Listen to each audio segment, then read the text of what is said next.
daerah Kute ini tak akan lagi sepi karena adanya secercah harapan untuk hadapi pandemi. Perusahaan farmasi di Amerika yang bernama Gilead, tulisannya Gilead, telah menemukan obat penakluk virus corona yang namanya disebut remdesivir, dan minggu ini akan diedarkan untuk mengobati 200.000 pasien corona di Amerika.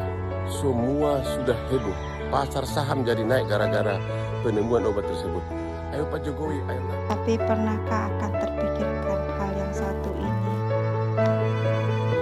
Tapi sebelum lanjut, jangan lupa like and subscribe. Thank you. Banyak dari kita berpikir ketika semua ini berakhir, virus corona akan lenyap dari muka bumi dan dunia akan jadi normal lagi. Persis seperti sebuah jalanan mulus yang terganggu dengan polisi tidur yang dibuat ketinggian. Sayangnya nggak begitu. Ada artikel terkenal banget dari seorang Thomas Pueyo. Di dalamnya dia membahasakan dengan baik sebuah konsep dunia setelah wabah corona yang namanya The Hammer and the Dance. Bagian pertama, The Hammer, itu artinya tindakan keras pemerintahan memartil kurva supaya gepeng. Contoh paling umumnya adalah dengan lockdown, kalau di kita yang namanya PSBB.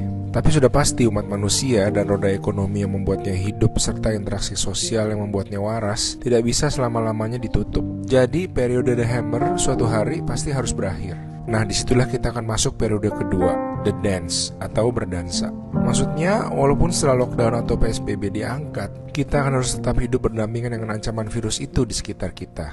Pintar melangkah, menghindar mundur dan melangkah maju, seperti sebuah dansa cerdas dengan seorang lawan. Mau gak mau, hidup waspada dan berbeda sampai suatu hari di masa depan sebuah vaksin ditemukan. Jadi jalanan mulus tadi sayangnya gak akan kembali mulus setelah polisi tidur.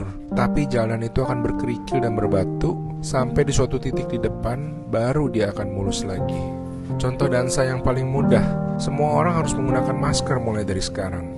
Kebersihan diri harus lebih dijaga, sering cuci tangan adalah keharusan. Dan yang lebih susah dilakukan, aturan-aturan social distancing di tempat umum harus diberlakukan. Kegiatan dengan kerumunan besar sementara ditiadakan.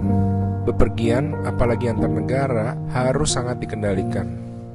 Dan yang paling penting, testing harus bisa dilakukan dengan murah dan mudah tersedia di mana-mana. Akan butuh bulanan dan mungkin tahunan sampai kita betul-betul bisa aman berdesak-desakan di lift, konser, dan pasar. Mungkin ini sesuatu yang banyak dari kita tidak siap untuk dengar. Tapi semoga dengan mendengarnya sedini mungkin, kita bisa lebih kuat ketika menghadapinya nanti.